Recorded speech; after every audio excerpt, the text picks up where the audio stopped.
Farhan. Farhan.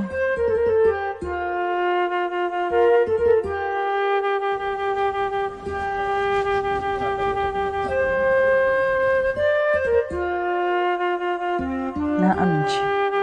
Mata da mijinta tsakani sai rabbana.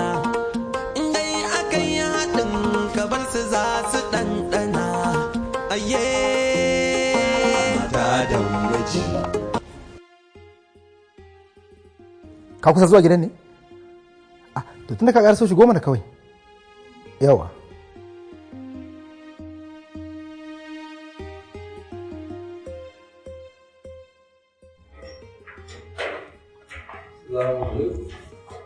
Wa alaikum salam. Barka da zuwa. Bismillah, zo ka zauna mana. Abbas. Yana gidan ya canja ya koma haka. Tun kafin na dawo gida, nake ta jin labarurruka marasa daɗi da suke ta faruwa. Ya jarbata ku? Alhamdulillah. Amma gaskiya ban ji daɗin ganin ka a irin wannan yanayin ba babban yaya. To ya za a yi? Diya da rayuwa ta sauya. Ai sai karɓe ta haka, ko kuwa? Ka shiga ciki, ka je ka iba abinci ka ci. Karatu alhamdulillah mun kammala. Yanzu ma mun zo ne kuma fara shirye-shiryen sabis kuma. Masha Allah. Idan ka gama cin abinci, akwai inda za ka raka ni. Ka ji ko?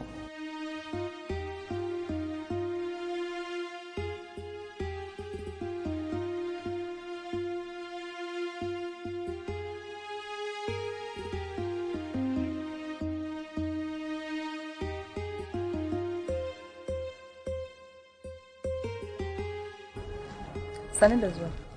Barka da fitowa Hanan. Ya baka zo da aminiyata ba. Na ga yau kai kaɗai ka zo. Wallahi da tare za mu zo da ita. To na bi dan wani guri ne sai na ga kan nayi latti. Bari in fara karasowa ni daya. In ya so da ka bai sai mu zo da tare da ita. Gaskiya ne. Alhamdulillah. Ta mun bayanin yadda kuka yi da ita. Kuma gaskiya na ji daɗi.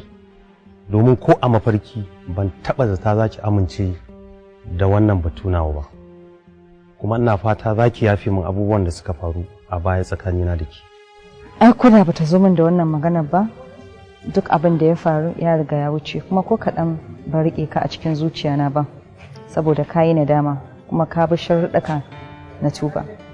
Kuma sannan bugu da ƙari ka daina aikata laifuffukan da ya janyo ka aikata wannan abu. Sai dai akwai wata alfarma da nake nema a wajenka. Alfarma kuma? Babu komai ki faɗe ta, in dai bai saba wa shari'a ba kuma bai fi ƙarfi na ban Allah yadda ni ne miki shi. Abin da nake so shine ina so ka yi adalci a tsakaninmu. Ba na so ka musgunawa Farhan. Saboda idan ka musguna mata ba zan taɓa yafe maka ba kuma ni ma ba zan yafe wa kaina ba. Ki kwantar da hankalinki. In Allah yadda zan yi adalci tsakaninki da Farhan. In Allah yadda babu wani abu na cici ku ce ko na musgunawa da zan yi wa ɗaya daga cikinku. Ke ma kuma ina fata za ki haƙuri da abubuwan da za ki gani a gidan, domin kin san an ce zo mu zauna zo mu ɓata, kuma zaman kishi ba wasa ba ne. To Allah ya sa. Amin.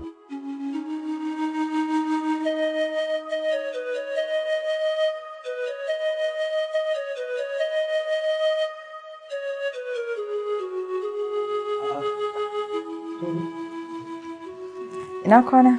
Lafiya kalwa ya Na gaja lafiya lau.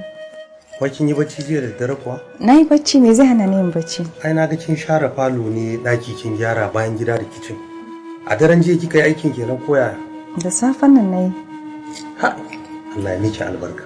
Amin. Gaskiya kin yi namijin kokari wallahi. Na gode. Ina ita wannan take? Bata fito ba tukun. Yanzu haka bata yi sallah asuba ba wallahi. Bari shiga in same ta.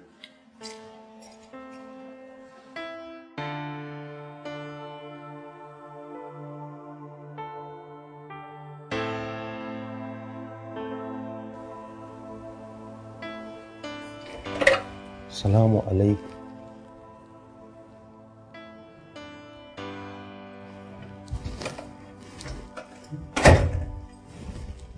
Farhan. Farhan. Farhan.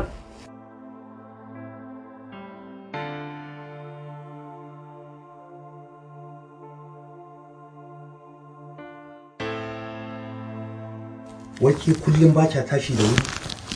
Kullum ba za ki tashi ki yi sallar asuba a kan lokaci ba? Kullum a makare kike yi? Wannan wani irin hali ne Farhan? Na tashi a yanzu. Hanan ta tashi ne? Tun yaushe ta tashi? Ni kaina ta riga ni tashi kuma duk aikin gidan nan ta riga ta gama shi. Amma ki kina nan kina bacci. Ya kamata ki gyara ninki. Na tashi a yanzu. Ya kamata ki gyara halinki wannan.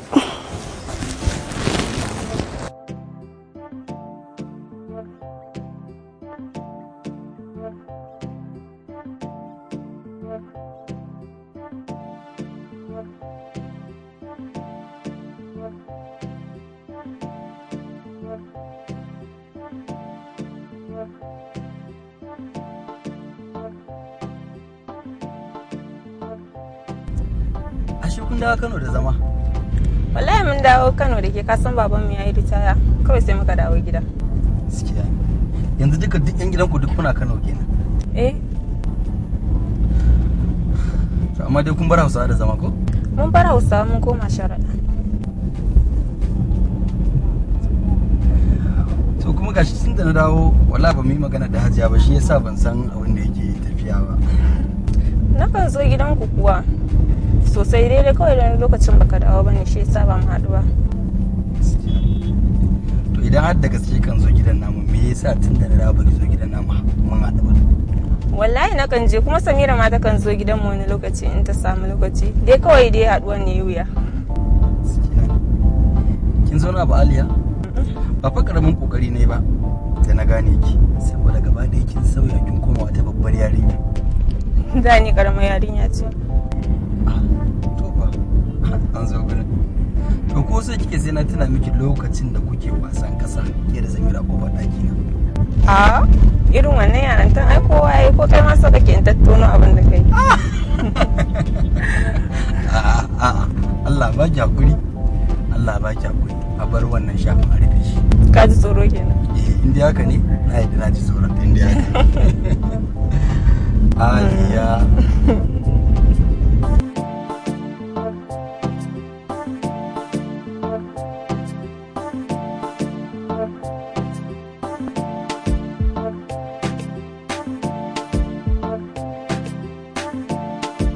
To Abbas na gode.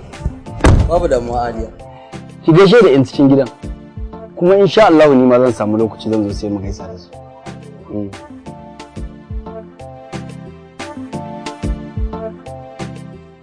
Assalamu alaikum. Amin alaikum salam san da dawowa. Yawa. Kuna nan kalau? Lafiya alhamdulillah. Ina abokiyar zaman take a nan. Tana daki ba ta jin daɗi ne. Amma shine ko ku kira ni a waya kusan da ni zo kai ta asibiti. Ku dai mata sai a hankali bari shiga samu.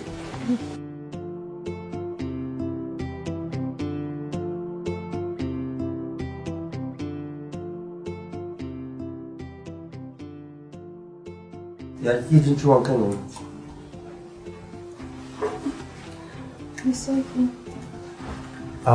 Farhan, mu za mu je asibiti.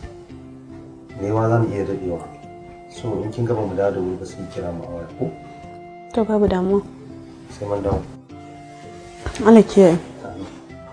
Allah ya sauke.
Assalamu alaikum.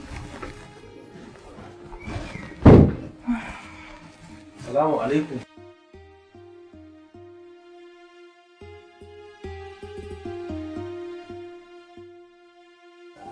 Farhan. Farhan. Ina ga bacci take. Ba ki ji shigowar mu bane? Kun dawo ashe? Wallahi mun dawo. Muna ta kiran ki. Bacci kike ne ko me? To albishirin. Amini yake dai Allah ya bata juna biyu. Ciki. Kwarai da gaske. Allah ya raba lafiya. Amin. Sannu Hana. Yawa sannu. To kin ji dai abin da likita ya ce. Kar ki dinga wani aiki mai nauyi a gidan nan. Kuma ki dinga bacci akan kari kina cin abinci mai kyau saboda abin da yake cikin ki. Me kake ci da baka ke zuba? Abin da na daɗe ban samu ba Allah ya bani ai dole ne zumuɗi a kai. Allah da ya fiddo shi lafiya. Bari shiga in same ta.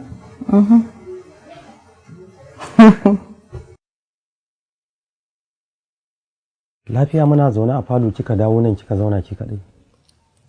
Zan jona ruwa a hita ne shi yasa. Na shirya ne ni daman zan fita. To ina so in gaya miki sharuɗan da likita ya gindaya mana akan Hanan. Ya ce a dinga bata abinci mai kyau tana ci. Sannan kuma ta dinga samun isasshen bacci. Sannan wannan aikace-aikace kar mu batta ta yi saboda kar a zo a samu matsala. Kin ga in ba mu lura da ita ba za a iya samun matsalar. Shine nace barin gaya miki. Insha Allah. Amma kin tabbatar lafiya ne ko? Babu wani abu. To shike. Sai na dawo.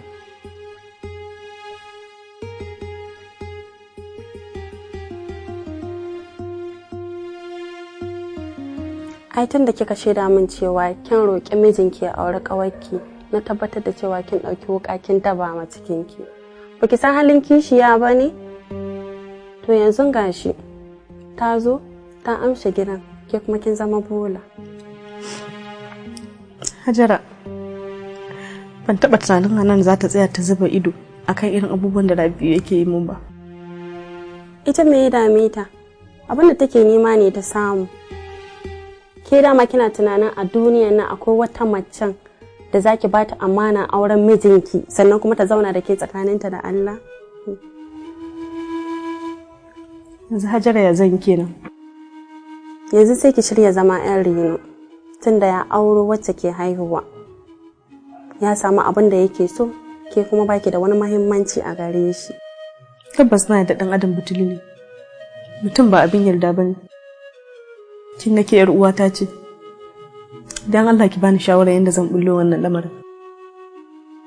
Shikenan. Shawaran farko da zan baki. Wannan sunan da kike kiranta da shi na aminiyarki. Ki gaggawar goge shi saboda tsakanin kishiyoyi babu wani amintaka. Ki goge shi sannan ki fito na fito da ita. Ki nuna mata babu wani mutunci babu wani amintaka tsakaninku. Assalamu alaikum. Assalamu alaikum. Farhan. Farhan. Ina kamar tana ciki ba? Bari na kira wuta. Bari da yabo sauran kayan. Okay. Assalamu alaikum. Ashe kina cikin ɗaki. Ina ta magana na ji shiru. Ashe kina ciki. Na ce ki zo ki ga kayan da muka so. Wani ka zan je in gani? Wannan kayan aiko ya riga ya shafa. Me zan je in gani in yi da su?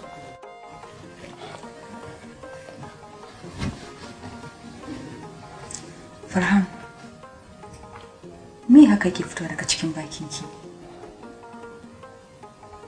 Na ɗauka abin da ya shafi ɗaya daga cikinmu ya shafi mu ne ga baki ɗayanmu. A da kenan da na yi kuskure na ɗauke ki a matsayin aminiyata. Amma ban da yanzu. Don Allah kyautata min zato. A iya sani na tun da na shigo cikin gidan nan ban taɓa aikata wani abu da zan shiga tsakaninki da mijinki ba. Ina ƙoƙarin in ga cewa na daidaita komai ya tafi daidai. Wani daidaito? Fifitakin da yake yana nan da ke yana tarere yake saboda kina da ciki yana kashe miki kuɗi? shi ne yake daidaito ko kuwa ba mikin da yake yi akan duk wani abu da ya shafi cikin gidan nan. Kafin ki shigo cikin gidan nan ina zaune lafiya da mijina, duk abin da nan ina burge shi kuma yana yaba mu, amma tun da kika shigo cikin gidan nan komai ya riga ya sauya. Farhan, tun farko abin da na guda kenan, na ƙi yadda na amince da abin da ke faɗa min saboda na san cewa kishi babu abin da bai haifarwa. Tsautsayin da nake gudu kenan kuma gashi ya faru. Wannan ba tsautsayi bane, daman kin riga kin shiryawa hakan, shi yasa kika shigo cikin gidan nan. A da lokacin da nake tare da shi babu macen da yake so yake gani take burge shi sama da ni, amma tun da kika shigo komai ya riga ya sauya. Wannan shine abin da kike kira da tsautsayi? Akan idanki kina kallo yake nuna min bambanci a cikin gidan nan. Kin taba yi mishi magana ko ko kin taba nuna mishi cewar abin da yake yi wannan kuskure ne? Baki taba yi ba. Hakika na yi kuskure da na bari hawayen da ke cikin idanuwanki suka ribace ni, na amince da abin da kika faɗa min. Yanzu ga abubuwan da suke faruwa. Ban san haka zaki ba, ban san haka zai kasance ba tsakanina da ke. Lokacin da na sa shi a gaba na dage kan cewa da sai ya aure ki, ban yi tunanin komai zai zo ya sauya daga baya ba. Sai gashi abin da nake tunani ba haka bane, komai ya riga ya lalace.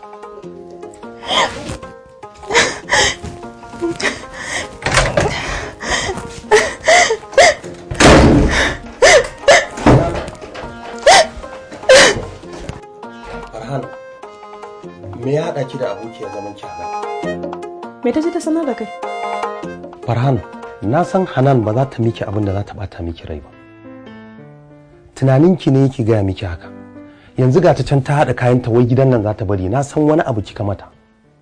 Na faɗa mata abin da ya dace in sanar da ita. Ta raba ni da kai. Tana ƙoƙarin shiga tsakanina da kai. Wanne ne abin da bata aikata shi ba a cikin gidan nan? Wannan ba wani abu bane illa bakin kishi kawai, kishin ki ne ya tashi kawai. Amma ni na tabbatar Hanan a gaban ido na ba za ta zage ki ko ta miki wani abu mara daɗi ba.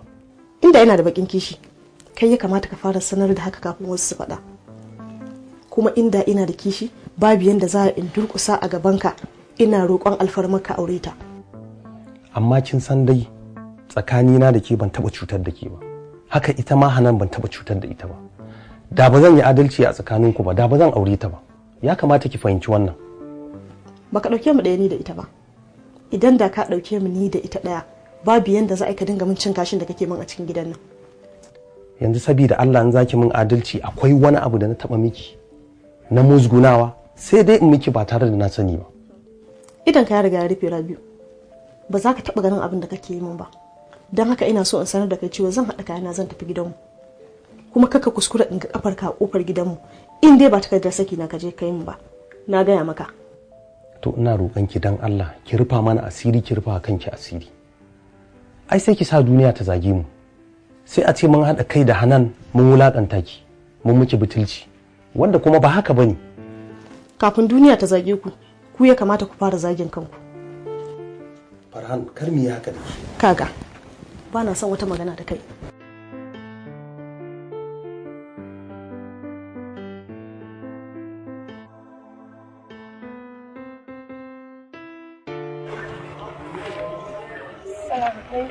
Alaikum salam. Zana? Sorry fa, na baka kana ta zaman jira na. Kuma ne wallahi ki dan aike ni wani waje. Ba komai.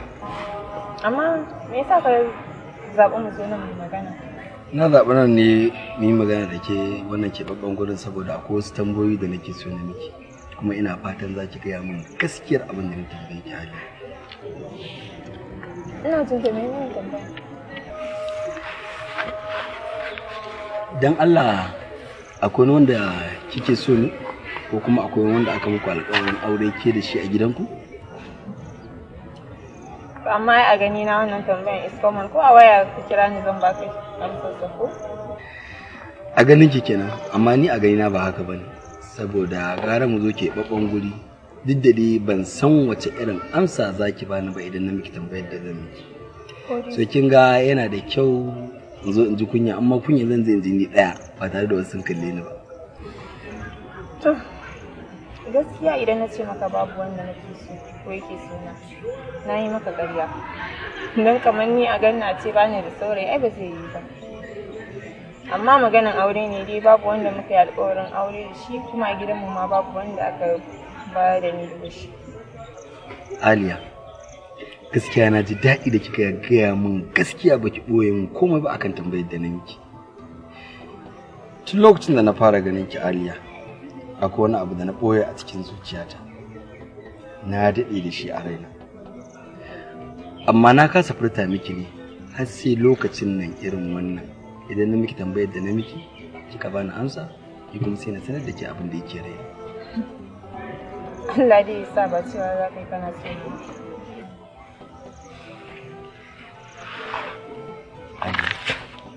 Akwai wata matsala ce a tattare da ke da ina ce ina son ki zai zama damuwa? Kwarai kuwa. A bangaren ki kenan. Ta bangaren ka.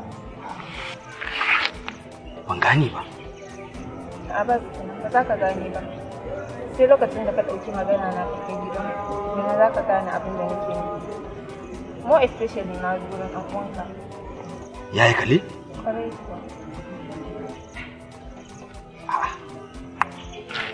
Aliya, yanzu kina so ki ce idan na je na samu iyayena da ƴan uwana na gaya musu cewa ina son ki, idan har suka amince in na dawo gare ki za ki karɓi soyayya ta? Me zai hana? Eh aka ce babu matsala ni kuma na yi maka alƙawari za ka soyayya. Kin tabbata? Kai bai me yasa tun da ka dawo ba a ganin ka ne? Wallahi ka san da yake akwai friends ina haka da nayi dade ba ma ba shine nake bin su one by one ina dan kai musu ziyara. Kai dai ka bada gaskiya. Ko da soyayya ka je ka fara. Ka san fa matasan nan idan ku fara soyayya sai ku dinga wani inda. Big bro, dadi na da kai gaskiya akwai sauran gano mutum wallahi. To ka gani. Amma wace ce yarinya? Ai so ne surprising ɗinka. Yarinya nan ce fa Aliya. Wace Aliya? Aliya dai da ka sani makwabtan mu wanda muka zo na ga gida. Me kai ka gurin wannan yarinyar kuma? Yaya muna zaune lafiya zuri'a fara ta zaka zo ka cakuɗa ta. Menene ya kai ka nan? Ya. Ita Aliya tana da wata matsala ce wacce bai kamata na alaka soyayya da ita ba. Matsaloli domin idan na fara zayyano muka su yanzu sai muka har gobe ma ban kama ba. Gaskiya ni ban ji daɗin wannan zaɓin da kai ba. Idan za ka sai sa yake da kyau ku yaran nan ku dinga shawara da mutane. Kafin ku je ku jajibo wani zance da ya shafa aure amma ba ku ji. Akwai 'yan mata da yawa kamar jamfa a jas. Idan zaka nemi wata ka je ka aura ka je ka nemi wata ka je ka aura amma wannan Ali kan iyali maganar ta. Ka dole da kai nazari na gaya maka idan kuma ka dage ka ce sai ita din shikenan. Amma ni dai na gaya ma abin da ya kamata in gaya ma. Dama ai na faɗa maka. Duk lokacin da ka ɗauki magana na ka kai gidanku sai an samu matsala. Amma me ya jawo hakan Aliya? Dole akwai wani abu da ya faru tsakaninki da ɗan uwana. Ai ina cewa da ka je ka same shi ya faɗa maka ne. A'a. Ni bai faɗa min komai ba. Kawai dai na fuskanci akwai wani abu mummuna ko kuma mara daɗi da ya faru tsakaninki da ɗan uwana. Kuma tabbas abin bai masa daɗi ba. Saboda har yanzu abin yana nan a cikin zuciyarsa. Bai manta ba. Tunda bai faɗa maka ba ni bari in faɗa maka. Ina sauraron ki. Shekara ɗaya kenan da zuwa mu garin nan. Saboda ina sha'awar walla zumunci na auratayya tsakanina da Hajiya Binta. Saboda haka ka ganta ne ita nake so ka aura saboda ni ma ina da buƙatar in ga jika. Hajiya sai nake tunanin wannan kawai ba mana nan gurin bace. Kaga. Ale ta je. Me ya zafi? Ba ga Aliya za ta aure ka ba? Ta ci gaba da faranta maka kuma ta share maka hawaye. Wa Allah ya sauke. Cewa nake a gaban ki aka ce baya aini. Ni ma ina son ganin zuri'a na fasa auren ba zan aure shi. Ya je can ya nemi juya ya uwarsa ya aura. Umma kin gani ko? Amma in dai haka ne ya kalli bai min adalci ba. In dai abin da ke gaya min shine abin da ya fara tsakaninku wallahi ba min adalci ba. Saboda me? Saboda wani baya aurar matar wani kamar yadda wani baya haifan dan wani. Saboda ke bakin ce ba kya son shi ni sai ana min auren ki wannan ba adalci bane. Ban ga dalilin da zai sa a ce ni Abbas ba zan aure ki ba. Ba zai yi ba. Abbas kenan. Kai ne da ka fahimci haka a naka muhangar. Amma shi da yake ganin ya rasa ni komai zai iya yi don ya ga ya raba mu ni da ni da kai. Aliya, addinin musulunci bai haranta min auren ki ba. Ko da kuwa kin auri yaya Khalil ne, zan yi auren ki. Saboda haka wallahi Aliya ina son ki. Kuma ba zan iya daina son ki ba, Aliya. Kai hauka ne Abbas. Yarinya da dan uwanka ya neme ta da aure, magana ta zo dab bikin saura bai fi yan kwanaki ba. Ta zo ta ce ta fasa auren nan ta watsa masa ƙasa a ida ta wulakanta shi, yanzu shine zaka ce ita kake so zaka aura? Ai na ka taba ganin an yi irin wannan. Hajiya, idan fa kika kalle yadda abin ne ya faru, za ki gane cewa ita kanta Aliya wallahi ba ta da laifi. Saboda shi ma fa yaya Khalil fa bai fa gaya mata gaskiyar al'amarin da yake tattare da shi ba. Kuma a wannan lokacin sanin kanki ne babu macen da za ta yi ta auri namiji mai larura, musamman ma larurar rashin haihuwa. To a kansa aka fara? A kansa aka fara rashin haihuwa? Ka goyi da bayanta kenan. Abin duk da ta kai baka gani ba kenan ko? Ta ma burge ka kenan da ta wulakanta dan uwan naka kenan. Umma, ba fa kowa ne zai iya gane hakan ba. Kuma ko da a ce Aliya ta amince za ta aure yaya Khalil, wallahi ba lalle bane iyayenta su amince ta aure shi. To kaga, ko ma menene ni ban yarda maka ka aure yarinyar nan ba. Ka ji na gaya maka, kwarai da gaske ban yarda ba. Ka je ka nemi kowace yarinya ce ka aura, amma ba Aliya ba. Akan me? Ita kadai ce mace? Ai ana barin halar ko don kunya. Umma, ina son Aliya. Kuma muddin idan ba ku amince da alakata da Aliya ba, wallahi zan tattara kayana zan koma Egypt da zama. In ya so in zauna a can nemi aiki, ba zan kuma dawo ƙasar nan ba zan kuma ƙara tunanin ina da kuwa ƙasar nan ba. Inna lillahi wa inna ilaihi raji'un. Inna lillahi wa inna ilaihi raji'un. Subhanallahi wa iyyazu billahi. Allah kai mana magani. Ka dai san halinsa tun yana karami. Idan har aka yi masa wani abu ran sai ya ɓace, in har ya ikirarin sai yayi wani abu, to fa ba wanda zai iya hana shi. Saboda haka ya riga ya nuna cewa idan har aka hana shi auren Aliya, to zai bar ƙasar nan. Kuma idan ya riga ya bar ƙasar nan shi kenan mun rasa shi. Saboda haka ya kamata a yi tunani akan wannan matsalar. Umma ni ba san hana shi ba. Duk abin da yake so yayi ya je ya aure ta. Abu da na sani dai shi ne ni kar ta sake ta tako kafa ta shigo gidana. Kar ta sake ta shigo gidana. Gaba ɗaya ni wannan abin bai yi min ba sam, bai min a raina ba kwata-kwata. Wannan haɗin bai yi ba. Ya zami sai dai mu musu addu'a. Allah ya tabbatar da alheri. Kawai abin da za mu iya cewa kenan.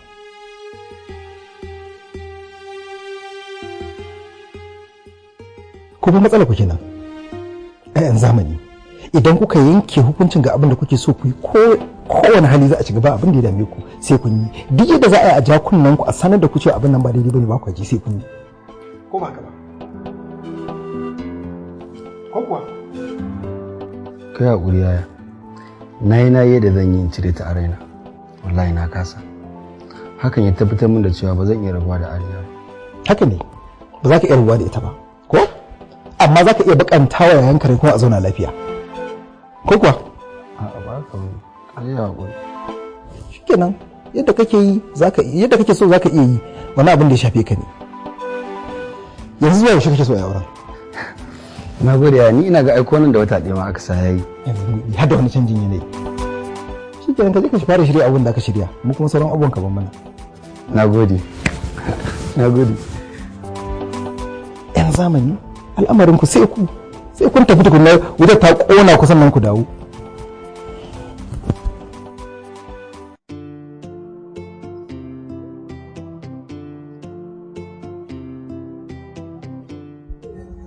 Aminu alaikis salam.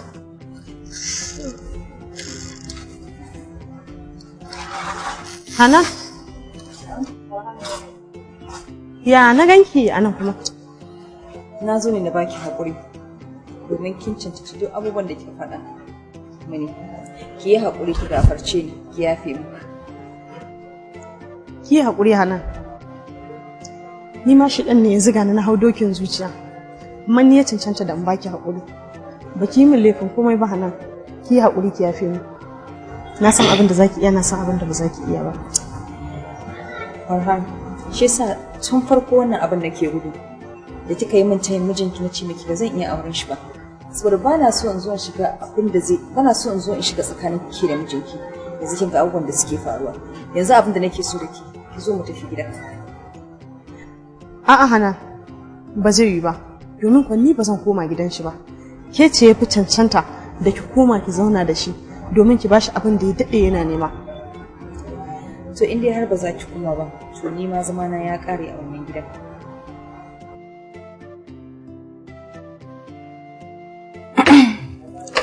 Assalamu alaikum. Hanan, ina kika je na karaɗe unguwan nan ban ganki ba? Na ji dama da matarka ne. Kin ganta ne? Tana ina? Farhan. Anuwa ne. Alhamdulillah da kika dawo. Na gode wa Allah da kika dawo cikin gidan. Ahalin gidan nan ba zai taɓa kammaluwa ba idan babu Farhan, saboda ita ce farin ciki da kwanciyar hankalinmu a cikin gidanmu.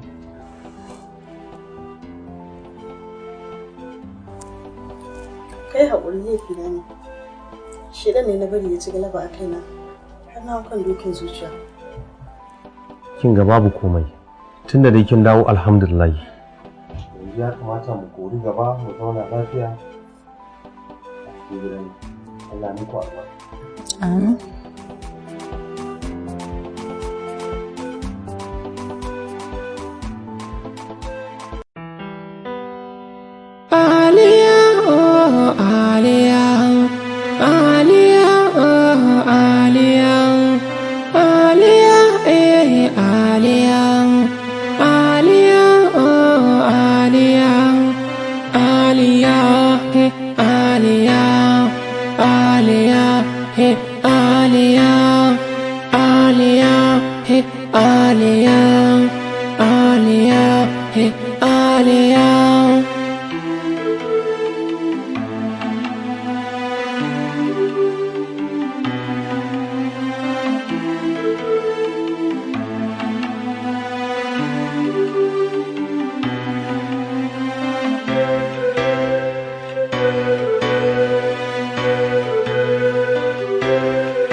Kaɗan daga cikin aikin yan sama duk wasu abubuwa da ke bukata kai ba na aure ba duk wani abu da ya shafi kayan aure kana zaune za a haɗa ma kawai kana zuwa sai ka ɗan dudduba da akwai sauran abubuwa wanda za mu ɗan nuna maka. Allah ai kaɗan daga aikin muke da.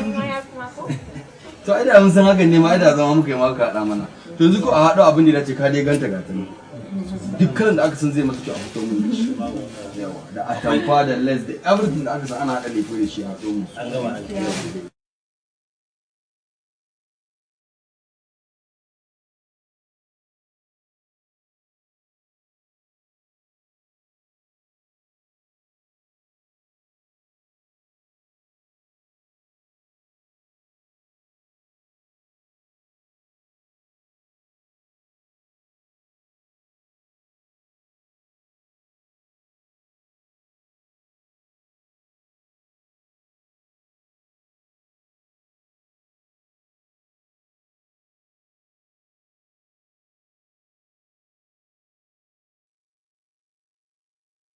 Gaskiya ya zama gaskiya kuna da hana.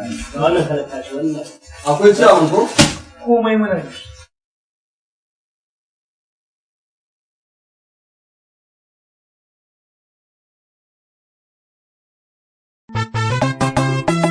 Kece ne ha. Ni ma kai ne ni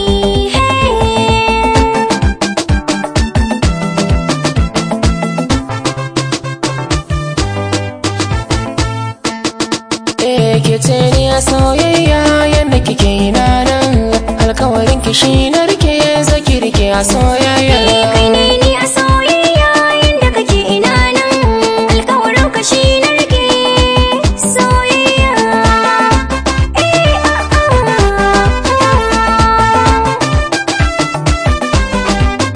Soyayya ya sani cikin tunani kinki a rayuwa ta shi ke kara zuma ne.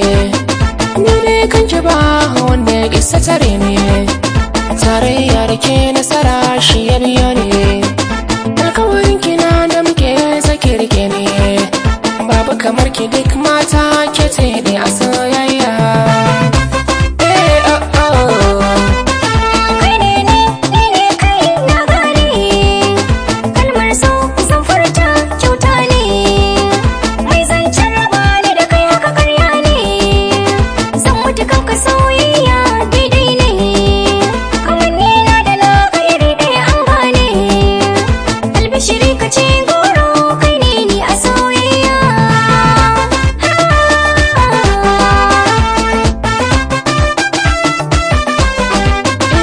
Shi fulawa ni ne angon nake, dube ni a so san bana rake. A gona kai ka zan mai mulki, fagen soyayya kai ne hamshaki. Idona na kulle ke na gani, kamshin turaren kayi na daban a soyayya.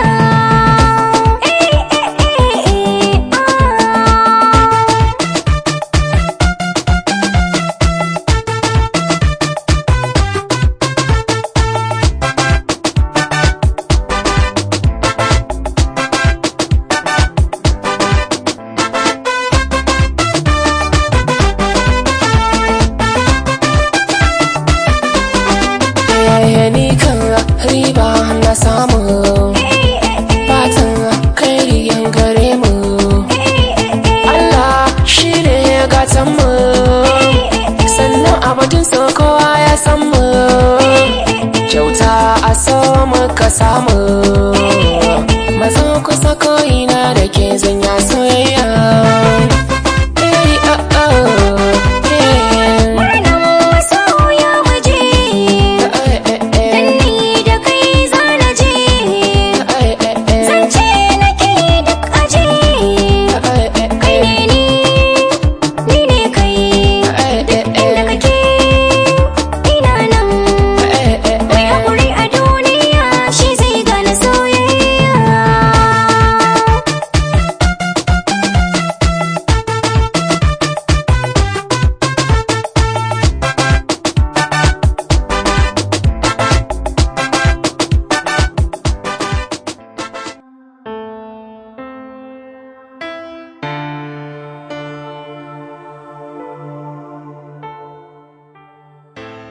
Aliya, kin san ku me na fi so a rayuwata?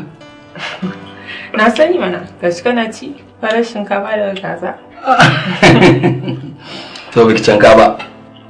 To me? Yawwa. Abin da na fi so shine na fi son irin wannan lokacin. Na ga mun kaɗaice ni da ke. Muna zaune muna nishaɗi, muna jin daɗin rayuwa. To ko in haka ne irin wannan yanayin ka ta shiga kenan. Da ni ba na rabu da kai ba fa. Har abada. Har abada. Sai dai mutuwa kenan. Shi ma mutuwan ba na zuwa. Gaskiya ne. Ina zuwa. Salamu alaikum. Abbas Umar sunana. Okay, to shikenan. Thank you sir. Sai na zo. Na gode. Wonderful. Kin ga ofisin da muka apply ne na neman aiki. Suka kira mu interview amma yau. Su ya ce mun lalle kan na sake na wuce karfe 3 na yamma ba tare da na je gurin ba. Su kin kani wallahi na ma shi da abincin. Da Allah zai ki hada mun takarduna kawai na wuce. Mu je dan ƙara kaɗan. Na kai ki dan.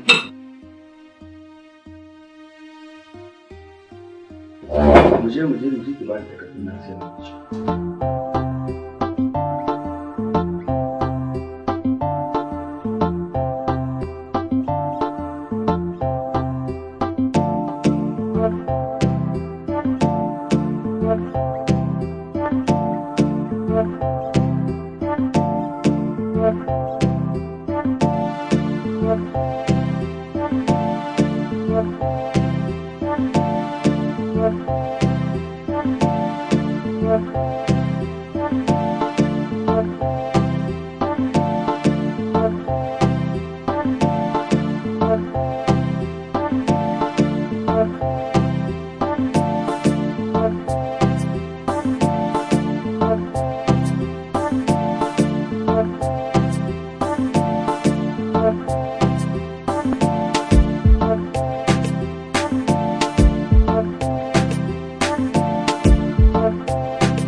Wa alaikum salam.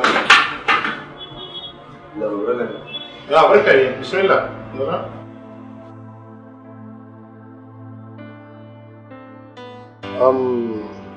Sai dai ka suka makara nan ya kamata ce kana nan tun karfe 3 kuma na ga yanzu sai 3 da minti 10 ka shigo gida.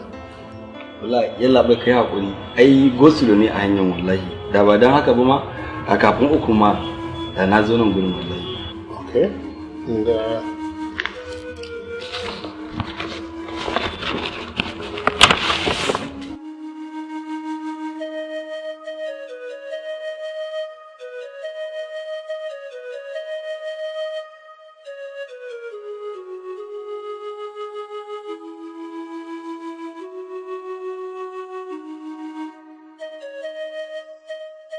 Well, takardun gaskiya sun yi kyau. Kana da aure? Ina da aure. Yaran kana? A'a, ban da ɗa ai ba ma daɗe da yin auren ba. Okay. Kana da gida? No, gidan haya ne. Okay. Na ga irin 'yan dabarun nan da 'yan makaranta suke na ƙarin shekaru suna neman aiki. Na ga baka yi ba. Labai. Aini gaskiya ban taɓa irin wannan ba, ma'ana wai na yi wajoro a cikin takarduna na ƙara kai na shekaru saboda na samu aiki. Gaskiya idan dai har sai na yi haka zan samu aikin ina ga zan yi haƙura da shi, ina ga rabona ne bai zo gaskiya saboda ina ga hakan gaskiya ba na so. Okay. Ka san wayansu 'yan kasuwa ne musamman irin ƙananan 'yan kasuwan nan da in aka baka wannan mukami da kake nema na marketing manager za ka iya tallata a product ɗinmu? No, gaskiya ban da alaƙa da wasu 'yan kasuwa sai dai insha Allah aka ɗauke ni aikin da nake nema insha Allah ina da tabbacin zan yi ƙoƙari haɗa alaƙa da su kuma mu dinga hulɗa da su insha Allah. Good. Gaskiya sakamakon takaddunka gaskiya ya nuna mana gaskiya kana da kokari kuma takaddun gaskiya sun yi kyau sannan kuma shine dalilin da ya sa ma muka ce za mu yi interview da kai one on one mu tabbatar da cewa kai ne mai takaddun ko kuma na wani ne kake amfani da shi. Ba damuwa in Allah da za mu yi kokari za mu tura ma sako za mu neme ka kar ka samu damuwa. Godiya muke, you're welcome. Ka iya tafiya. Thank you.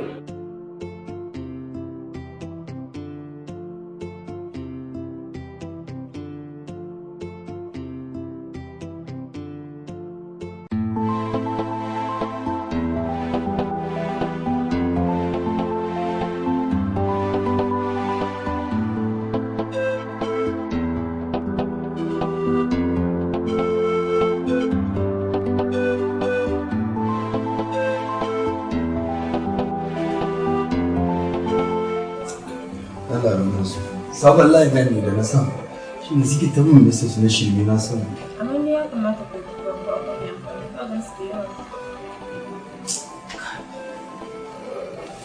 da wallahi kina da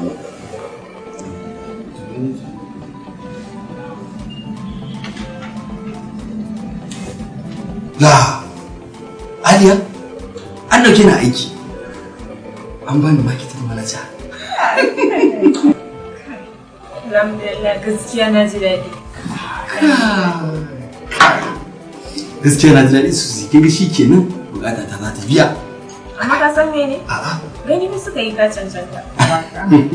Kin ji ki da zuga ko? Ki san me za a yi? Yanzu sauri zan yi zai in sanar da umma cewa ga abin da ya faru na samu. Kai, alhamdulillah.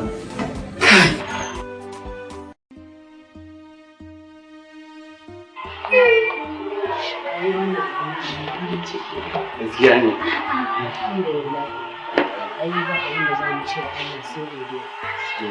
Wato nasihar da zan maka. Kaga dai duk fatan da muke yi a gare ka Allah ya tabbatar mana da bukatar mu. Kai ma yanzu ka zama babban mutum, ka zama kamar dan uwanka. Ka samu aiki. Yawwa saboda haka abin da nake so a kiyaye. Kada samun duniya ya sa idanunka ya rufe. ma'ana ka zama ɗan tsako samu ka dangi. Yawwa saboda duk lokacin da mutum ya samu dama a wannan lokacin yake amfani da ita ka kyautata duk wanda yake da neman bukata a tattare da kai, taimako iya inda karfinka ya tsaya akan duk wanda ya buƙaci taimako a wajenka ka tsaya tsawon daka ka taimaka masa, ka ji ko nasiha ta kenan a gare ka. Insha Allah umma zan yi kamar yadda kika ce, kuma ni na isa manta da ku hawali, ku ne fasilar abin da na zama yanzu, saboda haka ai ba isa manta da ku ba. Ni dai kowa fata na shi ki ci gaba da mana addu'a dukan mu, Allah ya buɗa wa kowa, Allah ya samu dace. Ai na ji daɗi, na gode kuma ina ƙara yi wa Allah godiya saboda dukkan ku ina kyautata muku zato na alkhairi. Saboda haka Allah ya ƙara buɗe, Allah ya tsare. Shi ma ɗan uwanka sai ka je ka same shi kai masa bayani. Kaga shi ma zai samu albarka. Gaskiya ne. Babban waka san an ce magajin uba. Gaskiya ne wannan. Allah ya tsare mana. Insha Allah zan je. Gaskiya ne. Wai amarya mata ce ko akwai sakon ki da za ta kawo ko menene to ni dai nace dai ban gane kan magana ko ba zan shiga ba gaskiya. Dai muka sani. Da shi kenan. Mutanen zamani. A'a Allah dai ya tsare. Kai Allahu akbar. Da zuci gobaran mahaifi. Allah ya yi albarka. Allah ka tsare mana yaran mu gida da waje.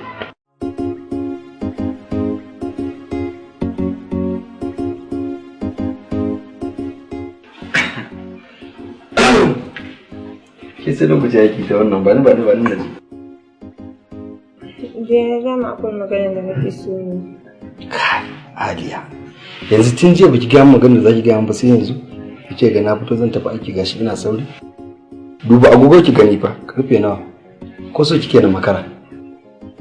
Amma dai na san nima ina da muhimmanci a gurinka kamar yadda aikin ka yake da muhimmanci. Gaskiya kinga ba na so ki fara kishi da aiki ne.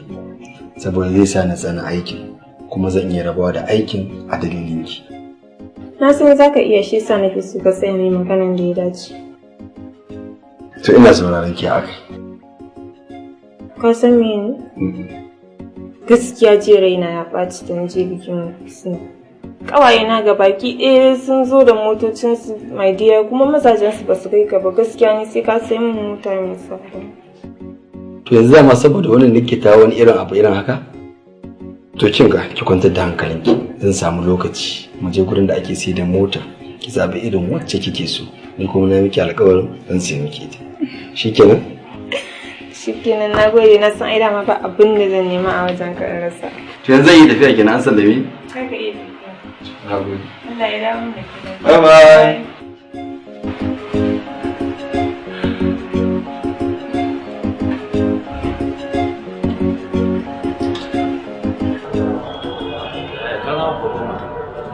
Kai ba Allah ya saba da shi ƙariyar ka yanzu da ƙaramin mutum ka ɗauke ni ba ko ina nufin ka zama babban mutum a shekaru ba, ina nufin komai sun canja, abubuwa sun canja, komai ya samu.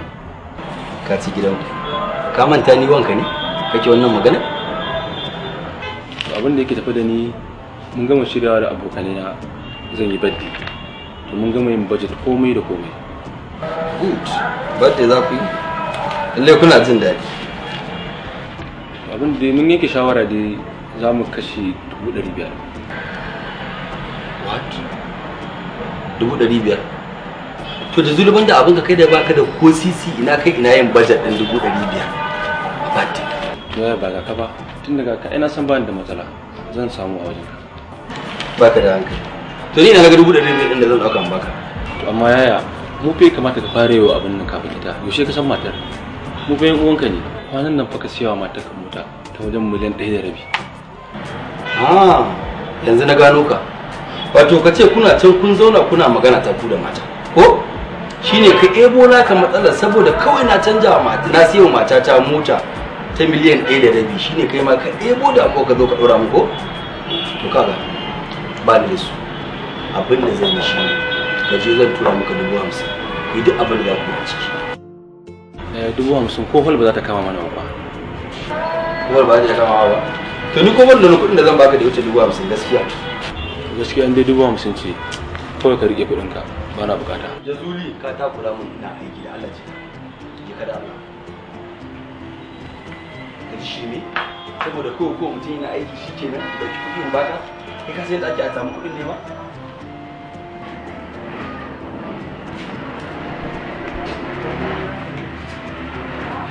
Jazuli, me yake faruwa? Lafiya na ganka haka kamar ranka a bace ka shigo fuska a turbune? Ibin magana mana ina tambayar ka, me yake faruwa?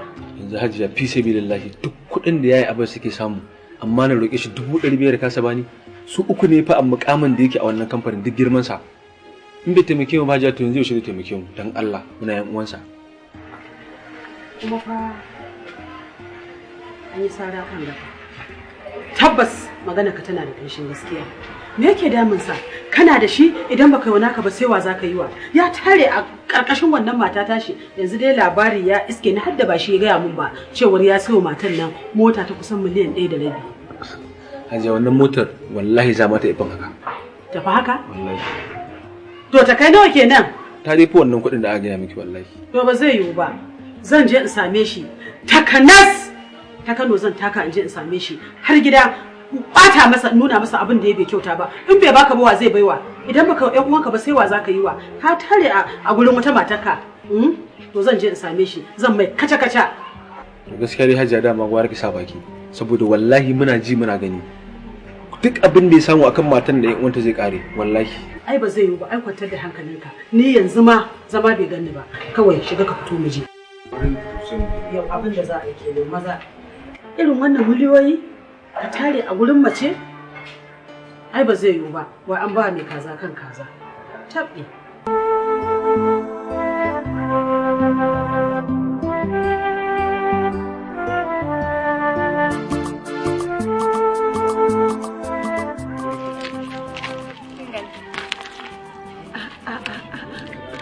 Aliya, da gaske wannan motar ita ce taki wasu abu sai sai miki? Maryam kenan kin ban dariya to zan miki ƙarya ne wallahi mutana ne da abasu sai. Tabbiza. Lallai to ubangiji Allah ya sanya alkhairi.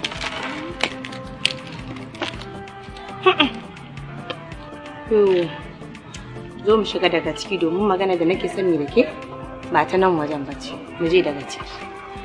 Zo mu je.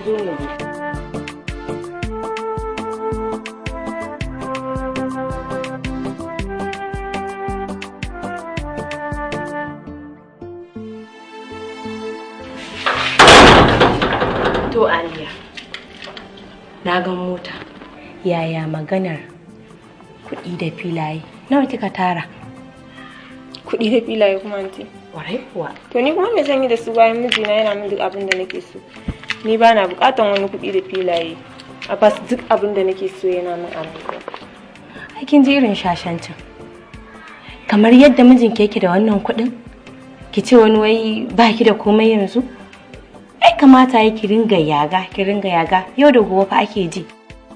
Idan fa ya rasa kun taru kun rasa gaba ɗaya kinan da ke da shi. Ai cikin hikima. Ai kokari zaki ki yaga, kina yaga yau kina yaga gobe. Ki yi kokari ki ga ke ma har kin samu kin kafa kanki kin zama mutum. Anti, kin san fa namiji in ka ishe shi da kullum bani sane mai kake yi a rai duk ya ji baya san.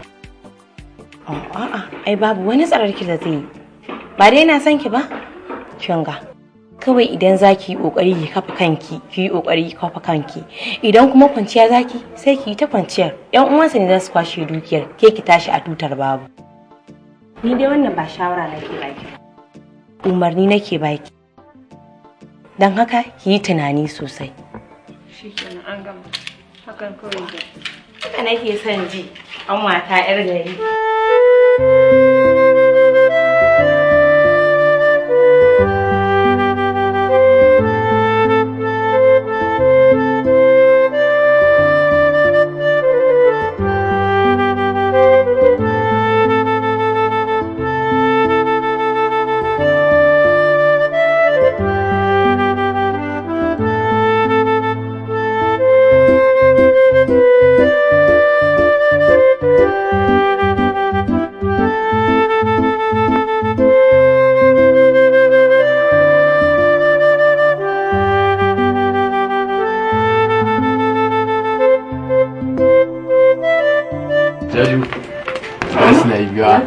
A gida. Sannan ka ya kokari. Wallahi ya ji alhamdulillah. Insha Allah.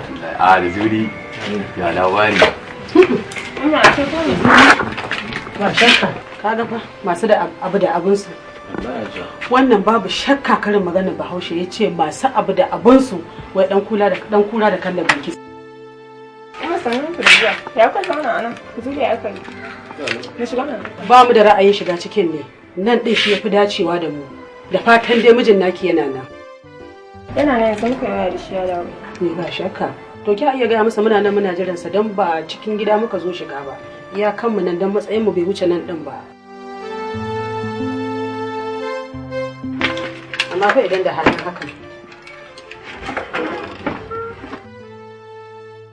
in za a ba mu dama mu gan shi.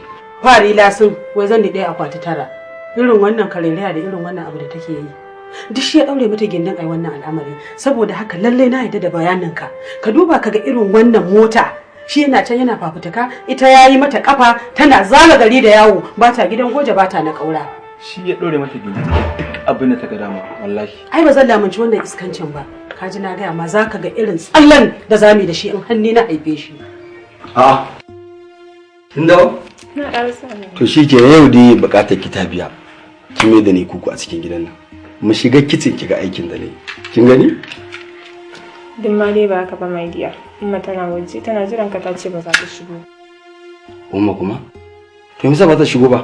Wallahi ban san me yasa ba na ce mata ta shigo ban sani ba dai ta ce ba za ta shigo ba. Kada zuli ne suna waje. Jazuli. Ka je ka san mata.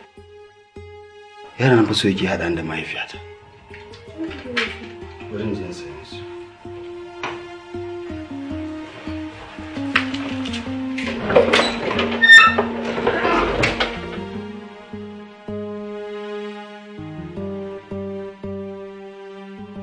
Amma shi ɗan namiji in ka haife shi ka haifa wa duniya. Sun da zuwa. Yawwa. Aliya ta ce mun kuna waje kun zo me yasa ba ku shiga ciki ba? Mu shiga ciki mu asuwa. Ai ba mu kai nan ba, wai an ce da magi a uzu. Nan din nan shine yafi dacewa da mu. Haba umma. Dan Allah ya zaki ce haka. Ni ba da ma tunda Aliya ta ce mun tare da Zula aka zo. Na tabbata ya je ya hada ni da ke. Haɗi baka ce. To me abin haɗi a ciki? Ai abin da ya faɗa gaskiya ne. Yaya yaro zai taka saboda yana alfahari da ɗan uwansa ije ya same ka har ofis gwiwa bibi ya durƙusa ya ce ka bashi kuɗi ka nuna kai bai isa ba a wajenka ka watsa masa ƙasa a ido ka ce ba za ka bashi ba shikenan kuma ka ce zuciyata ce daɗi sai kuma ka ce ya haɗa mu tsakani da Allah. Umma dan Allah ki hakuri. Ba fa na hana Jazulu wannan kuɗin bane kuɗin da ya tambaya ne suna da yawa. Kuma sannan idan ma na bashi kuɗin ba fa wani abin arziki ce zai yi da kuɗin nan ba cewa ai fa wai birthday za su je su shi da abokansa su kada kuɗin su kashe kuɗin a shashancin banza da wofi umma. Al'amari ne na zamani ba zamanin bane yasa ka saiwa matarka mota take yawo a gari saboda haka tunda ko yace yana so har ka iya ɗauka ka ba matarka dole ne ka ɗauka ka ba ɗan uwanka duk abin da zai yi ma ya je yi mana ai ya rage nasa. To ki hakuri. Yanzu ne idan na ba da Zulu wannan kuɗi 500 da tambaya shikenan? Shikenan. Amma da wata. Saboda tun da ka fara aikin nan, ƴan uwa na ranka ta kaf ba abin da ka taɓa wani dangin mu. Akan menene? Kaga kaka ta ce wayarta ta lalace, kuma lalle ne ka sai atamfofi ka raba wa dukkan dangin mu. Yawa, kuma sauran ƴan uwa da abokan arziki da aminai na kusa, kowa ka ɗauki sunansa ka rubuta wanda Allah ya tsaga rabansa mai 10,000 mai 20,000 ka babba su shine zama lafiya. Yawa yadda nake so kenan. Shikenan umma. Insha Allah zan yi yadda kika ce. Kai kuma kan uwar gani sai ka tura mu account number ɗinka in tura maka kuɗin ko? Shikenan? Shine dai zaman ka lafiya kuma Allah ya albarka. Allah ya yaukaka, Allah ya ƙara buɗe. Amin umma, nagode. Amma dan Allah ki daure ki shiga cikin gidan nan. Saboda ni ba zan ji daɗi ba a ce kin zo gidana umma har cikin gidana kin ki shiga ciki. Wallahi ba zan ji daɗi ba. Ciki? Ina da wannan mutuncin da darajar? Wace karɓar ma za ta yi min wannan yarinyar? Jazuli, ka duba ka ga yadda yarinyar nan ta fito daga mota, tana wani karereya tana haka, tana wani karkaɗa ɗan mukulli. Na haifi ɗa ya sai mata mota, dole ta kaɗa min shi a fuska. Ta wuce, kuma yanzu sai mu shiga cikin gidan mu ce da ita me za ta ce da mu?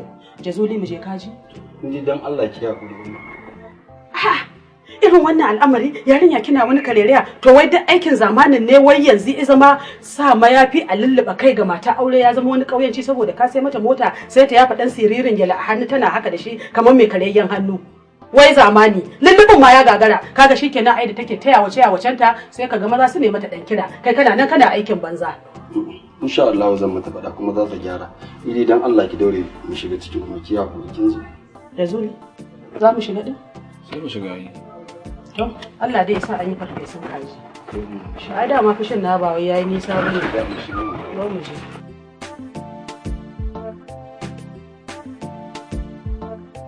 Kaga mutumin tun da ya samu aiki ya samu dan zuwa wajen nan da yake yi ma ya gaba. Anas ba yanzu ma gama hirar da kai ba? Ai gaba ɗaya tun da ya kuɗi mutumin nan kawai dai sai a hankali kawai. Ka duba fa gani wani irin halacci ne baka mai ba Anas. Amma mutumin nan duk ya watsar da mu. Gaskiya dai ba shi da mutunci amma menene ne guys? Haka rayuwa take dama. Kawai ku basar. Assalamu alaikum. Ana gani ya kwashi. Ya ni? Kai. Ga yan nan ba ku da dama. Ana nan ta yi ne? Fasa. Wa haka nan dai ba za a dan natsu ba dan dinga dan azewa tayin alaji. Gayuya ne kwana biyu ba mu haduwa ko? Ai ka fi kowa sanin me matsalar. Kai gaba ɗaya tun da kai kuɗi ko in ce ma tun da ka samu aiki duk ka watsar da mu. Ka je can kana ta rayuwarka. Normal ne. Gaya masa dai. Gaya masa. Kun ga ba za ku gane ba. Wato aikin da na samu nake yi ne. Wallahi ba ni da lokacin kaina. Har weekend fa aiki muke yi.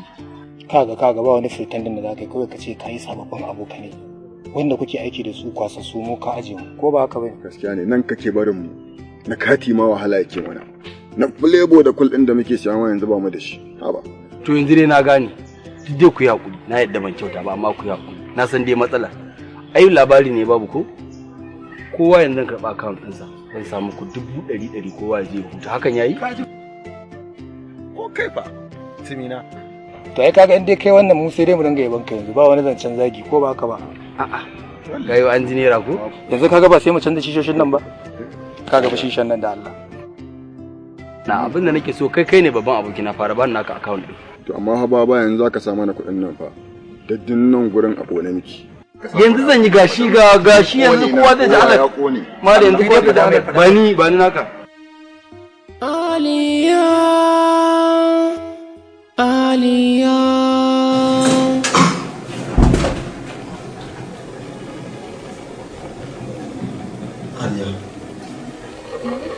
Yau ba za mu ci abinci a gidan nan ba ne? Ni ba gaskiya yunwa nake ji. Ko azumi yake ya kamata ne ki ma adalci ki tausayi na gaskiya.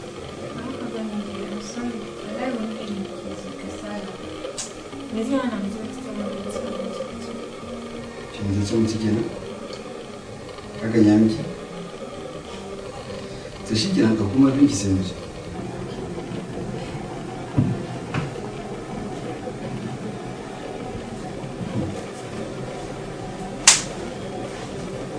Sauri ba.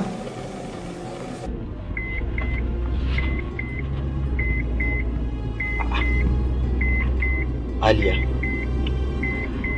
Ina gaba gaskiya ba wai kasala ce kaɗai take damun ki ba. Akwai wani abu da yake damun ki. Me yasa ka ce haka? Saboda na fi kowa sanin ki. Na fi kowa sanin halin ki. Wallahi baby wani dan damuwa ne ke damuna. Damuwa kuma. Dan Allah ki gaggawa sanar da ni damuwarki domin na miki maganinta. To ai baby kullun damuwa. Shi yasa na gwamnati kawai in rike shi a cikin zuciyana. Come on Aliya. Abbas ne fa, Abbas ɗinki. Ko kin manta? Da Allah ki daure ki gaya mu. Wallahi yayi Aminu ne. Ya same ni ya ce min wai so yake yi wai in bashi kuɗi zai buɗe shagon kayan ball. Na mai bayani bani da kuɗi ya kasa ganewa. Aliya kenan. A haka mutane suke. Wallahi kallon kuɗi suke mana. Kuma ko da a ce ka ce baka da kuɗin, wallahi ba sa yarda. Amma ka san mene? Kawai abin da nake ganin zai fi me zai hana a sai da mota na kawai a bashi kuɗin ya buɗe shagon nan. Ka san ba haka ba ko zai je ya ringa yaɗa ni ya ringa ce bani da mutunci ka san halin yan uwa. Aliya kenan. A sai da mota kuma? Idan aka sai da mota da kyakkyawa ai sai a mana dariya. Kawai abin da za a yi kamar nawa shi yake son jarin ya ce miki. Cewa ya yi wai irin miliyan 3 nan saboda zai je kasar waje zai yi tsarin ba nan zai sai kayan bol ɗin ba. miliyan uku ce. Kin san me za a yi? Abin da za a yi shine ki ce same ni a office sai mu tattauna da shi. Mun ga ya za a yi na fidda masa miliyan uku na bashi. Amma fa sai dai bashi ne ba kyauta ba. Saboda ni ma ba kuɗi na bane, kuɗin kamfani ne. So sai ki mai bayani yayi kokari lalle ya da musu da kuɗin su akan lokaci a mai musu. Kin ji? Ai ka san na san ba zai yi wasa da shi ba. Ka san shi yana da kokari. In Allah ya da zan same shi zan faɗa mai. To sakiran mantin da dai na riga da na magance miki damuwarki. Ba ya faɗa maka. Ai maganin karamin damuwa saura babba. Aba. To me ce babban damuwar? Yunwa nake ji, ni sauri mu je mu ci abinci. Ali yake na wai yunwa kike ji. To ai yanzu a gurin abincin muka fito za mu je ba? Sauri. To ki mun dariya mana. Aliya, Aliya, hey Aliya, Aliya, hey Aliya, Aliya, hey Aliya. Controller, ka ce mu akwai matsala. Kuma har yanzu ka kasa sanar da ni matsala. Mu zauna mana. Gaskiya ba maganar zama bane. Haka ne akwai matsala. Ina mai takaicin sanar da kai cewa matsalolin da ke faruwa na kudaden da suke bata a kamfanin nan na kowane office, bincike ya nuna min cewa daga office ɗinka suke fita. A ka'ida bai kamata in sanar da kai wannan zancen ba, amma bisa mutunci da ke tsakanina da kai naga ya dace in zo in sanar da kai ka san abin da ake ciki. Amma controller yanzu me abin yi to? Abin yi kawai shine a maida kamfani kudinsa. In ba a samu kudin kamfani an maida musu da shi ba akwai matsala. Ina mai takaicin sanar da kai cewa in dai har ba a samu kudin nan ba, banda aiki da zaka rasa sai ka tafi gidan yari.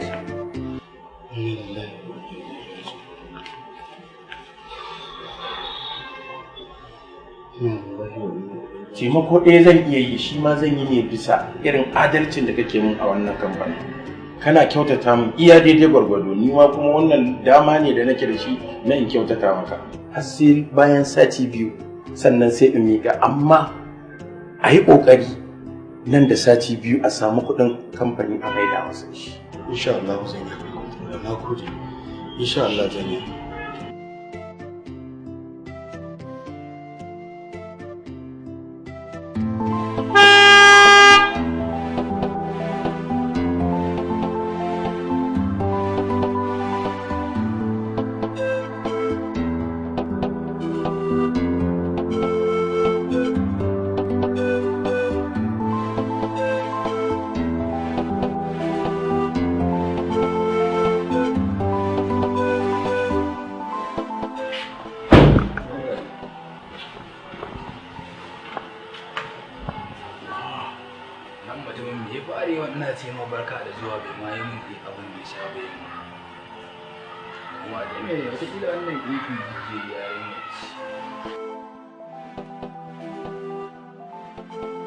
Kinga tun da dai har yanzu bai dawo ba. Idan ya dawo sai ki biyo ni da kuɗin gida. Ki kawo min sai ki zo ki karɓa abinki. Ko ba haka ba? Wallahi ban san me yasa ma yau ya jima ba. Bai jima wa fara.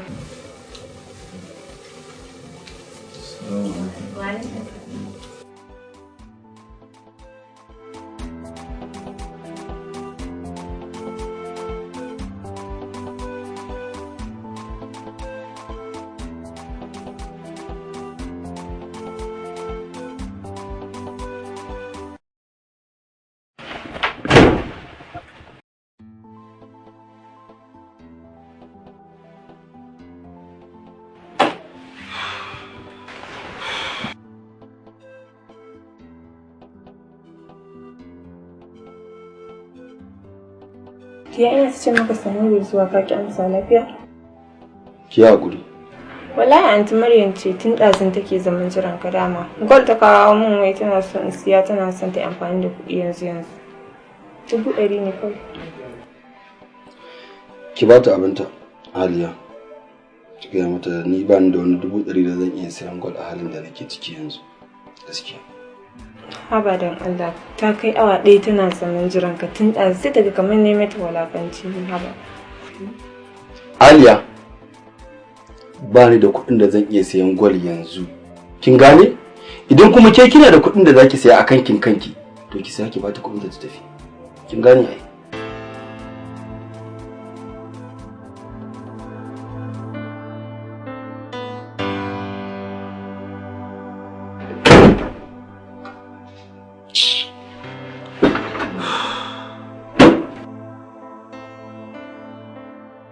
Yawwa, ice ko dai kin yago mana da ɗan kawar-kawari.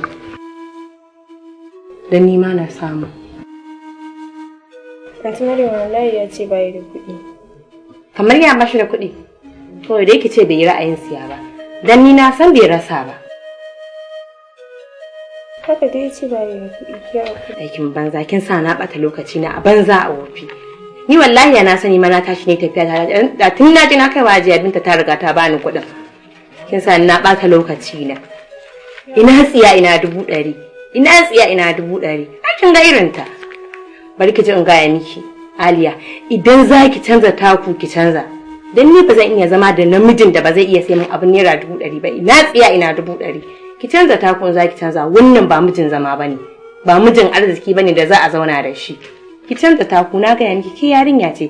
Baki san inda yake miki ciwo bane shi yasa ni kin ga tafiyata. Ba zan iya irin wannan kananan harkokin ba. 100.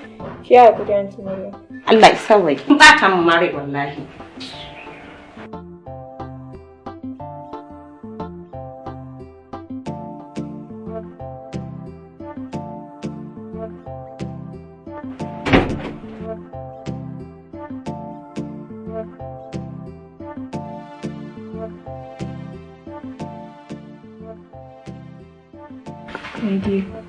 Gaskiya yau ne ka watsa maka sa ido. Ai at least ko baka yi niyan sai mun gwal din nan batun da kaga Anti Maryam ne ta zo. Ya kamata ka saya mun ko dan gudun maganganun ta ka san ta. Aliya, oke me kika dauke ni? Saboda ni ne mai kudin banza ko kuma mai kudin banza? Shikenan kuma duk wani shara da bola da kika yi ba sai ki zo saboda ni a bas ni ne ma ku ci ban san ciwon kaina ba. Sai banza sai wofi. To ai ga irin ta nan. A dalilin matsa min da kike in sai wannan da ke da Umma da Jazubi. Kun san na cikin matsala. Kudin kamfani ya yanke a kaina naira miliyan 40 ake nema a hannuna. Ina nake da hanyar samun naira miliyan 40 Aliya.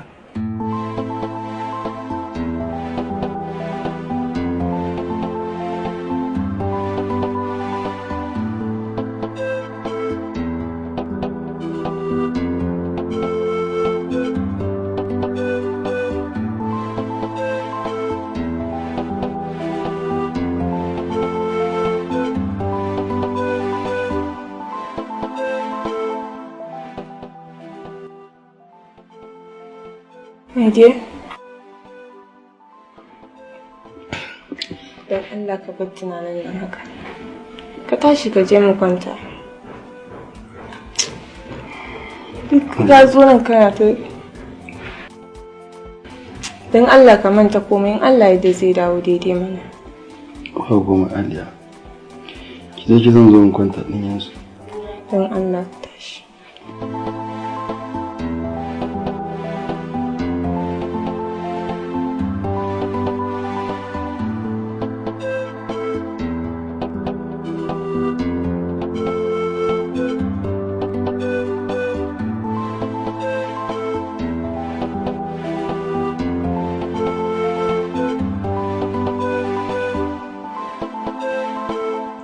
Ni akwai wani abu da nake tunani.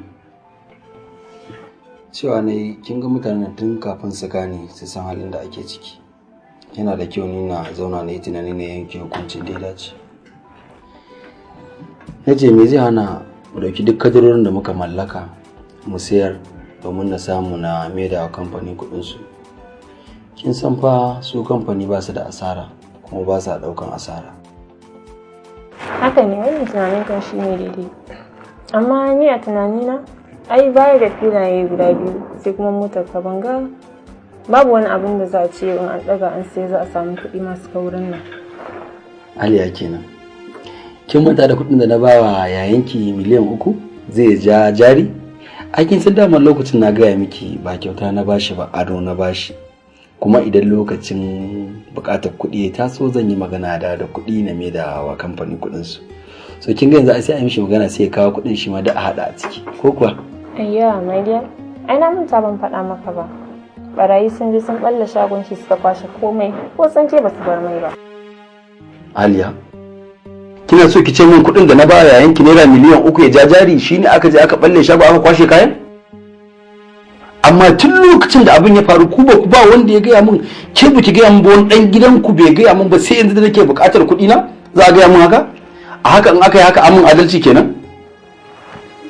I'm sorry dear. Na ga ai shi ma ba a san shi abin ya faru shi sa. To shikenan. Babu damuwa na ji wannan. Yanzu sai ki dauki mota ta da motar ki sai na hada na sayar. Na san dai ba wani kudin kirki za a samu ba, amma a hada a samu rage bashin da yake kaina na kamfani. Gaskiya.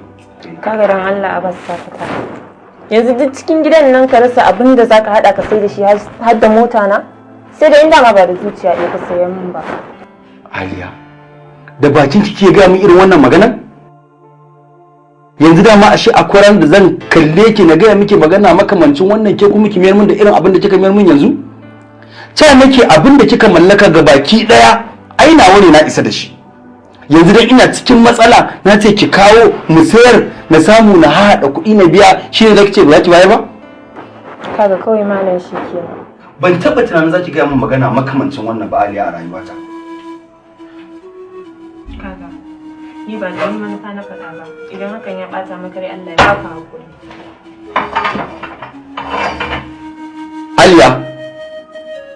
Aliya inna lillahi wa inna ilaihi raji'un.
Dama ina faɗa miki tuntuni.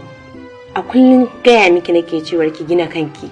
Kada wai ki tsaya ki dogara ki ce wai sai abin da mijinki ya baki sannan ki amfani da shi. To kin gani yanzu magana ta tabbata. Ya samu matsala ya fara kai ido dan kan kayan da ya mallaka miki.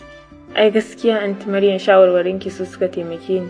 Don kin ga yanzu fa ina da filaye guda 6 amma ba tare da Abbas ya sani ba. Na tabbata da ya sani da ya lissafa su a cikin kaddarorin da zai sayar.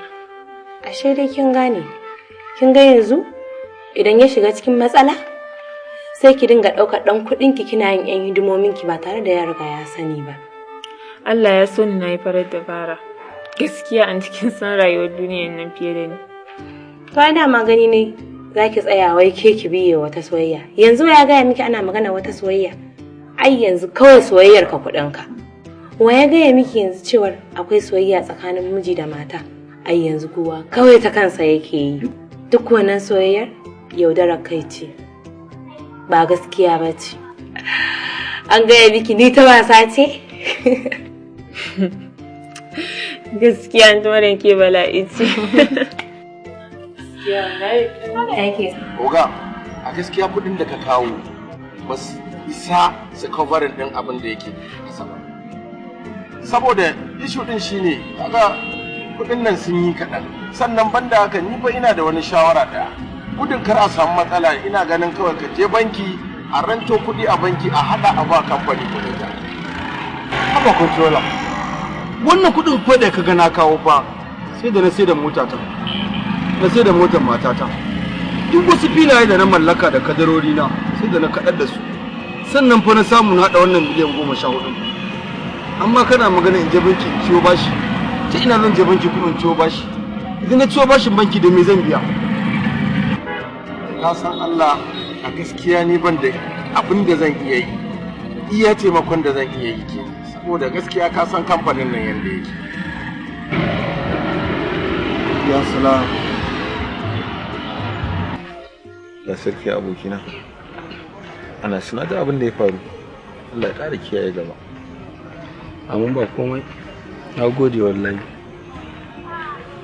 Kai lokaci yayi. Bara mu wuce. Dama makaranta zan shiga na ce bara mu biyo. Bara in shiga. Wallahi tallahi. Ka san daɗi na yana hospital. Gane ita kaddara dama tana zuwa ne a duk lokacin da Allah ya rubuta. Saboda ko da mi fatan Allah ya sa mu dace. Ina tunanin nima wucewa zan yi saboda akwai wasu yara da suka zo daga Kaduna. Zan ɗan ji, za ka je zan ɗan ji ko ka gane? Amma ba matsala dai, ka gane dai. Ka gaji na abokina. Abokina ka yi haƙuri, karka damu, akwai Allah. Yanzu ana san na zama abun gudu saboda kaddara ta same ni. Ka yi haƙuri, karka damu kaji, muna tare.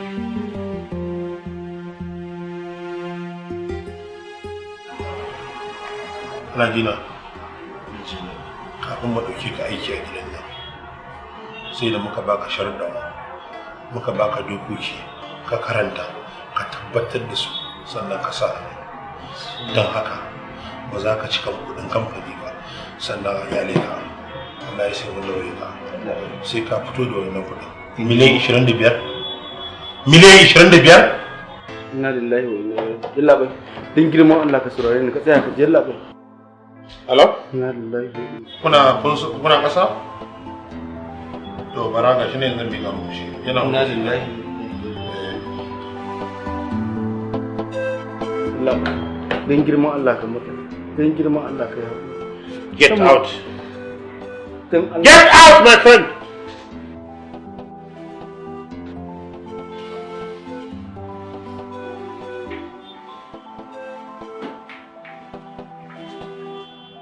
Ka zo garin mutumin arziki a taimaka maka ashe mu kake so ka je ba cikin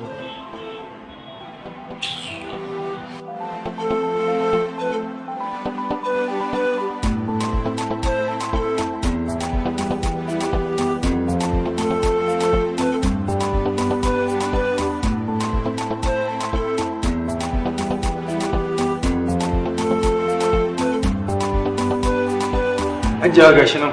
Minti 5 kawai na baku da abin da za ku.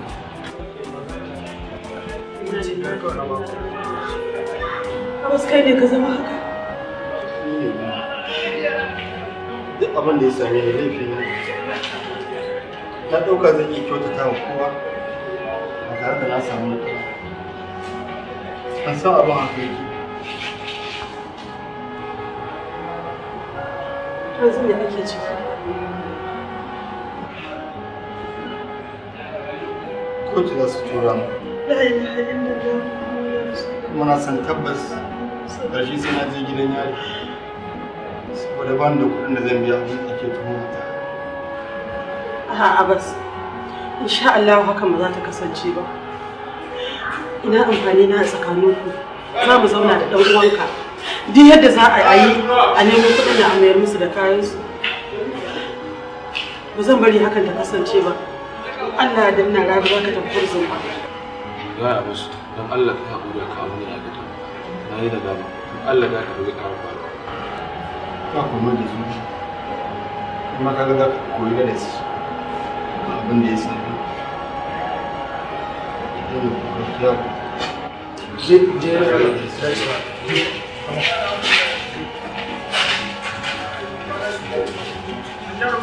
Ba tausayi mahaifiyarsa ce fa ni ya muna tattaunawa za ka janye shi.